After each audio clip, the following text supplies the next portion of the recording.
दुनिया की सैर करनी है तो खाने के साथ करते हैं ना।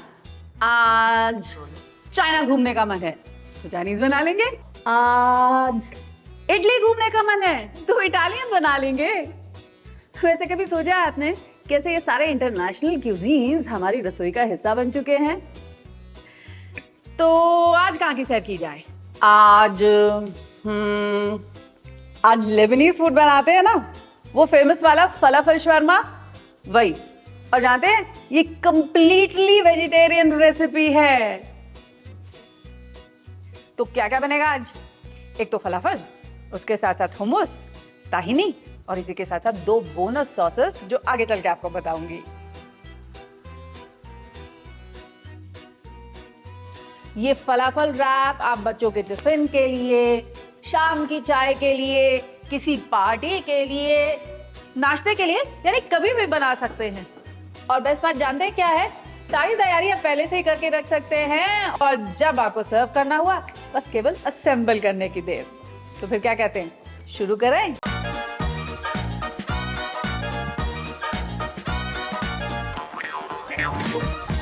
क्या आप जानते हैं काबुली चने को काबुली चना क्यों कहते हैं? क्योंकि ये अफगानिस्तान के रास्ते हिंदुस्तान पहुंचा, इसलिए। तो बेसिकली ये जो चिकपी यानी कि ये जो छोले हैं ना, ये बनने वाले हैं हमारी आज की डिश का बेस। 2 डिशेस का बेस बनेंगे ये। तो पहला काम क्या करना है? पहला काम तो ये कि इस छोले को हम भिगो करके रख देंगे तकरीबन 7 से 8 घंटे के लिए।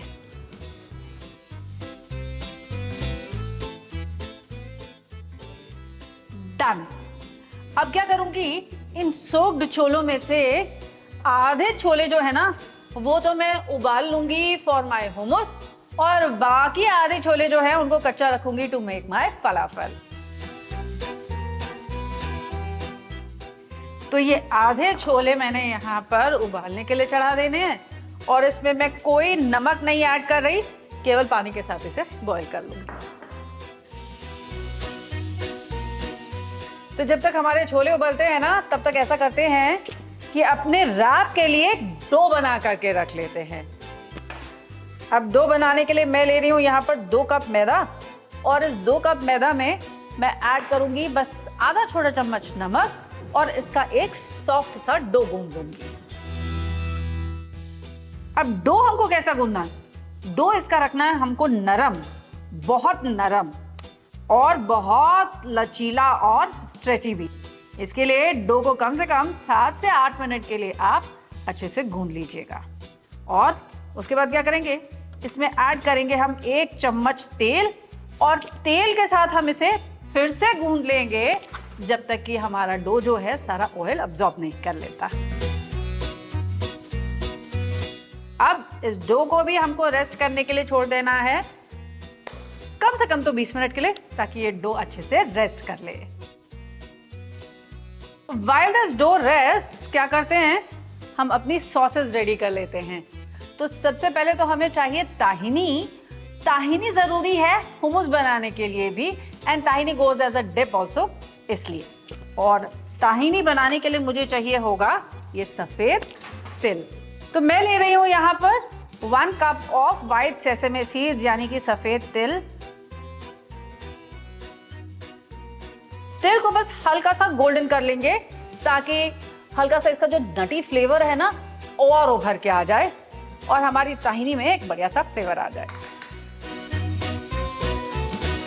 सेसेमे सीड्स को हम थोड़ा ठंडा हो जाने देते हैं और फिर क्या करेंगे, फिर इसको थोड़े से ऑलिव ऑयल के साथ, थोड़े से सॉल्ट के साथ पीस करके इसका एक पेस्ट बना लेंगे और हो जाएगी ताहिनी रेडी।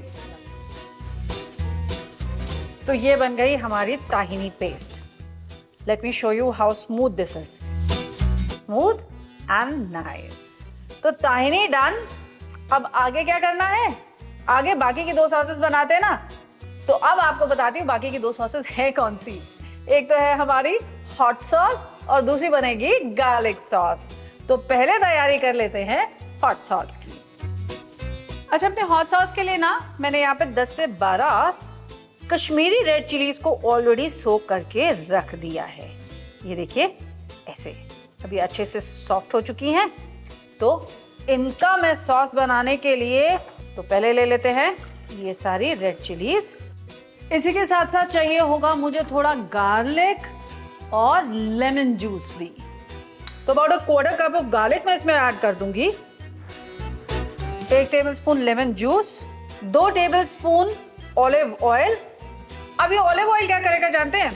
ये जो मॉइस्चर है ना, पानी है, इसके साथ इमल्सिफाई होकर के हमारी जो सॉस है उसको देगा एक बहुत ही क्रीमी सी कंसिस्टेंसी। अब आधा चम्मच ऐड करती हूँ मैं इसमें सॉल्ट और इसको पीस करके इसकी सॉस प्रिपेयर कर लेते हैं। तो ये देखिए हमारी हॉट सॉस भी हो गई रेडी।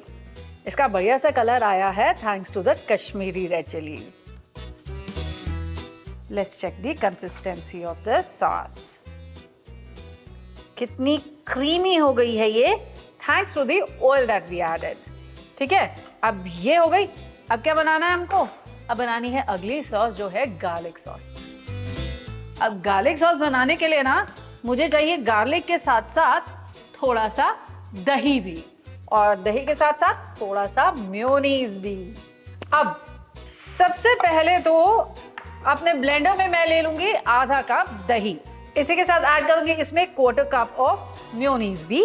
8 से 10 कली ऐड करूंगी मैं इसमें लहसुन की, आधा छोटा चम्मच नमक, और बस इन्हें ब्लेंडर में ब्लेंड कर लेंगे। All my sauces done. नहीं, ऑल नहीं डन। अभी एक हमारी हुमुस डिप रह गई है ना, उसको भी पहले फिनिश कर लेते हैं। और उसके लिए ये छोले अच्छे से पक भी चुके हैं और इसी के साथ साथ गल भी चुके हैं, ठंडे भी हो गए हैं। Let me show you the texture. ये देखिए अच्छे से गल चुके हैं। ये ऐसे चाहिए हमें छोले। तो अब इस छोले को यानी कि चिकपी को हम ग्राइंड कर लेंगे। किसके किसके साथ? एक तो वो जो हमने ताहिनी बना के रखी थी ना, पहले उसके साथ। पहले से ले लेते हैं हम अपने ब्लेंडर जार में with just about half a cup of the boiling water. To this I will add 1/3 cup of the tahini paste that I have made. Along with this garlic. आपने नोटिस किया कैसे हर चीज में हम लोग garlic add कर रहे हैं? हम उसमें भी ऐड करेंगे about 8 to 10 cloves of garlic. और ऐड करेंगे इसमें about 1/4 cup of olive oil. और इसी के साथ कुछ क्यूब्स आइस की। Now these will make it easy for you to grind your chole. और इसी के साथ साथ ये आपके ब्लेंडर का टेम्परेचर भी डाउन रखेगा। Juice of 1 lemon, salt to taste about 3/4 teaspoon. और अब इसे ग्राइंड करके इसका एक स्मूथ पेस्ट बना लेते हैं। There we are, hummus also done. Nice creamy smooth humus. देखिए ऐसा। तो हुमस को भी एक बोल में रिमूव कर लेते हैं एंड आफ्टर दैट अपना फलाफल का पेस्ट बना लेते हैं। अच्छा, ये जो हुमस है ना, आप इसको बना करके अपने रेफ्रिजरेटर के अंदर स्टोर कर सकते हैं for up to a week. देखा, कहा था ना पहले से सारी तैयारी हो सकती है। फलाफल शवारमा बना रहे हैं ना, तो फलाफल का पहले पेस्ट बना लिया जाए और इसके लिए पहले ये चिकपीस को ड्रेन आउट कर लेते हैं। अब फिर से एक बार अपने ब्लेंडर में ले लेंगे हम ये चिकपीस यानी कि सोक किए हुए छोले, और इसके साथ ऐड करेंगे इसमें, जानते हैं क्या क्या? चलिए बताती हूँ। पहले ये छोले, इसी के साथ साथ parsley, about a bunch full of parsley, salt to taste, और about half a teaspoon of peppercorns, और इसी के साथ साथ थोड़ा सा गार्लिक भी। Along with this, मैं इसमें 2 चम्मच मैदा भी ऐड करूंगी। Now this maida will act as a binding agent, जो मेरे फलाफल को फ्राई करते वक्त फटने से प्रिवेंट करेगा। Now let me first show you the texture. Texture कैसा होना चाहिए हमारे डो का। यू विल नोटिस कि इसका जो टेक्सचर है काफी कोर्स रखा है हमने। इसको एकदम फाइन आपको नहीं पीसना है। अब क्या करना है? बस पैन चढ़ाना है और पैन में थोड़ा सा ऑयल गरम करना है, फलाफल्स को शेप कर लेना है, और जब तक फलाफल्स हमारे पकेंगे तब तक हम अपना रात भी बना लेंगे, ठीक है ना। एक चीज अभी इसमें और मिलाएंगे और वो है थोड़े से तिल, यानी कि व्हाइट सेसमे सीड्स। तो मैंने ले लिया है यहाँ पर एक कटोरी में पानी। अब हाथों को करूंगी मैं थोड़ा सा पानी में डिप और फिर इसके फलाफल शेप कर लूंगी। छोटे साइज के फलाफल, एग्जैक्टली लाइक एन आलू टिक्की। शुड यू विश, आप एक राउंड कुकी कटर का भी इस्तेमाल कर सकते हैं to shape the perfect falafels, just like I am going to do them now. तो देयर वी आर, काफी सारे फलाफल हमने यहाँ पर शेप कर लिए हैं। अब मीडियम हॉट ऑयल में इनको हम फ्राई करेंगे।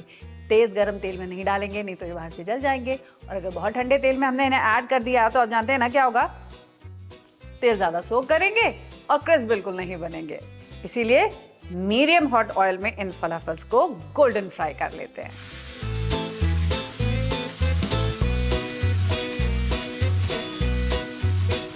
एक तरफ से गोल्डन हो जाएंगे तो इन्हें फ्लिप कर देंगे और दूसरी तरफ से भी अच्छे से गोल्डन हो जाने देंगे। These are nice and golden।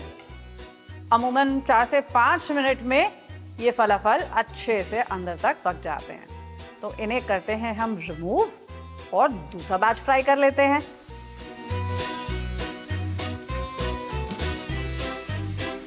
ये बाकी बचे हुए फलाफल्स को भी फ्राई कर लेते हैं।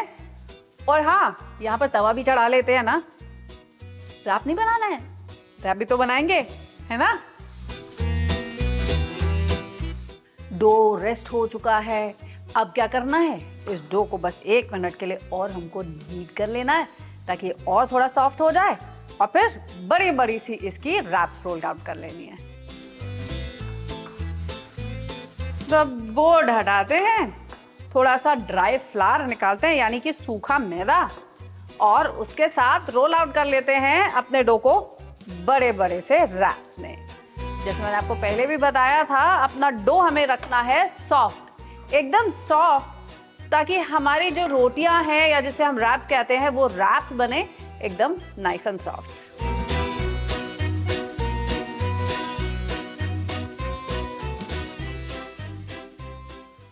फलाफल का सेकेंड बैच भी रेडी हो चुका है। Let's get these also out. और तब तक हमारा तवा भी गर्म हो जाएगा, है कि नहीं।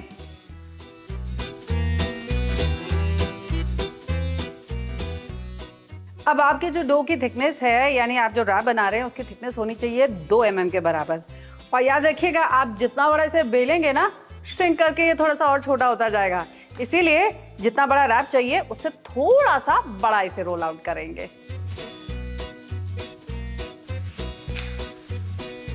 आपका रैप अच्छे से दोनों तरफ से सिक जाएगा तो इसे हम उतार लेंगे और कवर करके रख देंगे so that this doesn't dry out. और इसको ड्राई आउट होने से प्रिवेंट करने के लिए ना मेरे पास एक और नुस्खा है। जानते हैं वो क्या है? वो ये है कि अपनी रोल्ड आउट रोटी पे पहले लगा लेंगे हम थोड़ा सा ऑयल। ऐसे करने से जब आप इसे तवे पे ऐड करेंगे ना तो ये ड्राई आउट नहीं करेगी। चलिए जी, अब हम तैयार हैं अपने फलाफल रैप्स को सर्व करने के लिए। तो दुनिया भर की सैर करेंगे वेजिटेरियन खाने के साथ, जैसे कि आज कर रहे हैं। सारी चीजें आ गई हैं, हाँ एक बार चेक कर लिया जाए। और इसी के साथ साथ ये कुछ पिकल्ड कैरेट्स और बीटरूट भी हैं, यानी कि सिंपली गाजर और चुकंदर, जिनको मैच स्टिक्स में कट करके मैंने सिरके में भिगो करके रखा हुआ है। अब आ गया सब कुछ, अब आगे बढ़ते हैं और बना लेते हैं अपने रैप्स। अच्छा, just to make my life a little easier, मैं क्या करूंगी, ये जो 2 सॉसेस मैंने बना करके रखी है ना, इन दोनों को स्क्वीजी बॉटल्स में भर लूंगी। ऐसा करने से इनको अपने रैप्स पे पोर करना हमारे लिए बहुत आसान हो जाएगा। अब टू बिगिन विद, पहले इन रैप्स को हम थोड़ा सा वार्म कर लेंगे।